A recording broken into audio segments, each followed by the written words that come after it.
My story goes back to where I've been through and where I've gone. I'm not glorifying anything in the past, but telling what God has done in my life and where I've come from.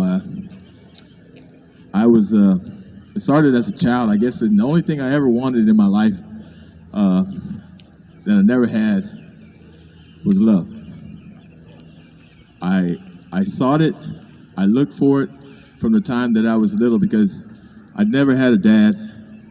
I was brought up in foster homes. My great aunt, my great uncle, they actually raised me from a child. My dad died when I was 2, and my mother left, and I was the youngest of 6 at that time. And she left, and she never came back. So my great aunt and uncle took me in, and after I went through some number of other foster homes and people being abusive and everything else to me, you can imagine what happened there. But I kept looking for what everyone else had, a complete family and love. I saw my cousins and everybody else in their lives growing up with their dad and how he nurtured them and how he taught them and how he held them and everything else.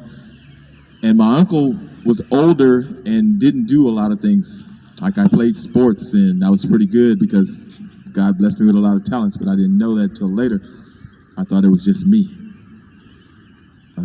I was angry because I had been told that my mom was the one that caused me not to have a father. And so I was angry at her. And I held a lot of animosity towards her for my whole entire life. Growing up, I was gifted in so many ways that the Lord blessed me with the things that I didn't have, but I didn't know He gave me other gifts that would take up for those things that I was missing in. But I didn't know how to use it. I didn't know anything about the Lord, you see, because I think I only went to church one time in my life, and that was when I was 9. And I felt the Lord call me, but I never went up to receive it because my aunt said no, or my cousin's mom said no. I called her my aunt, but she said no because my aunt and uncle wouldn't go for it, or they'd have to know first. So I never went to church again, except for funerals. And those are always sad times. But when you go to funerals and you're a child, you don't know a lot. You don't hear a lot. And there was no talk about God around the house. So I basically thought that I was God, or I was the one that was in control of everything in my life. And I just did things the way that I thought and saw fit. I was big, I was strong, I was pretty good, and everybody followed me, so I thought I was somebody.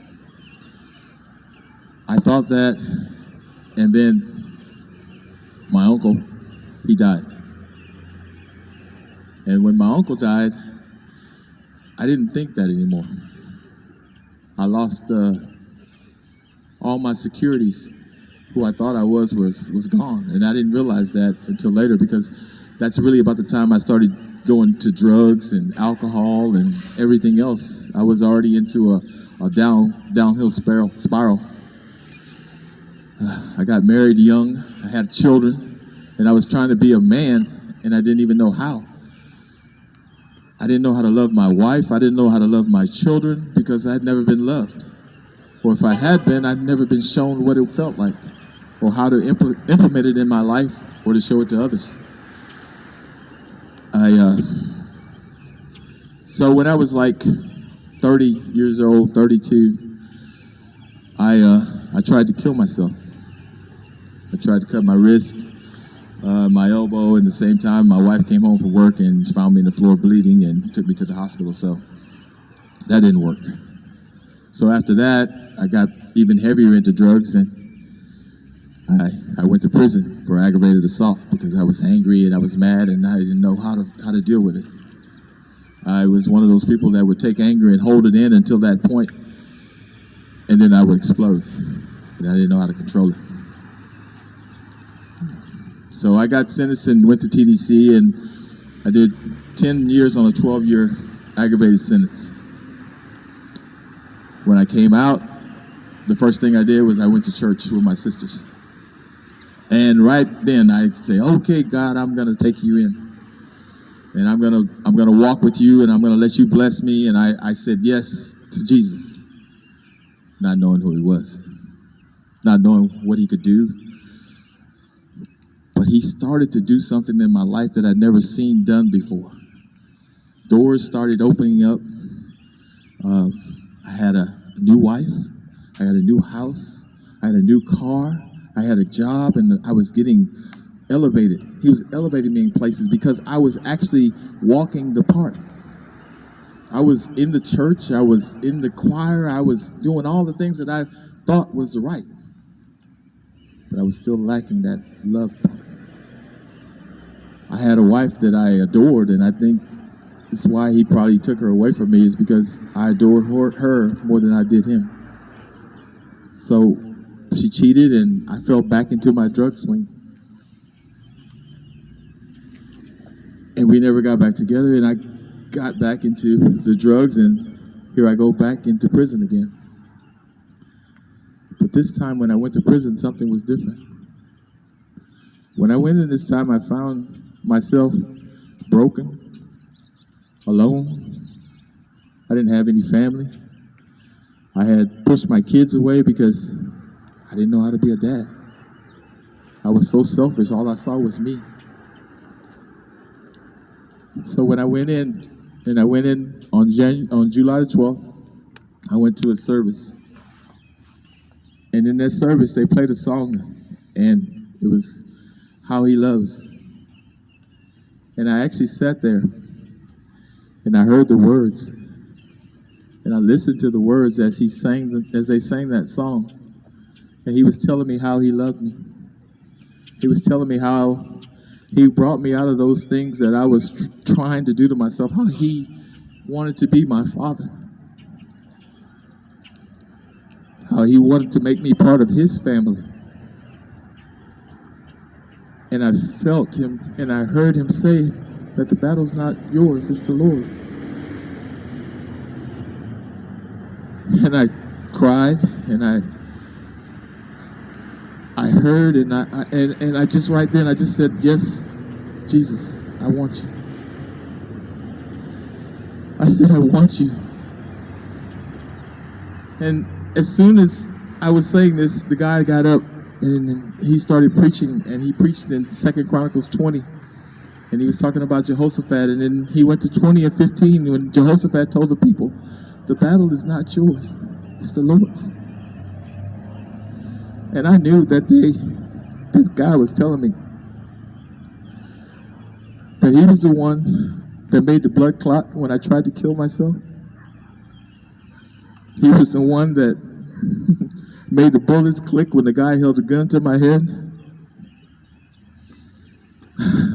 He was the one that made the truck stop when it was headed right for a truck when I was trying to do away with me. And he said all he wanted to do was love me. And when I accepted what I needed to accept, a love and a peace fell over me that I can't explain. A calming.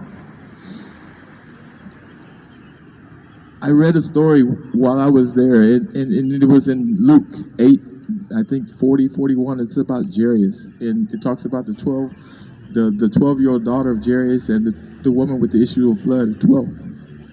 I read that story, but all I saw was Jairus. And what I saw with Jairus was this, that he was so desperate that his daughter was dying. It didn't matter how long it took Jesus to get to her. He was not going to leave his side. It didn't matter what else was going on with anybody else in that crowd that was happening. He was standing beside Jesus.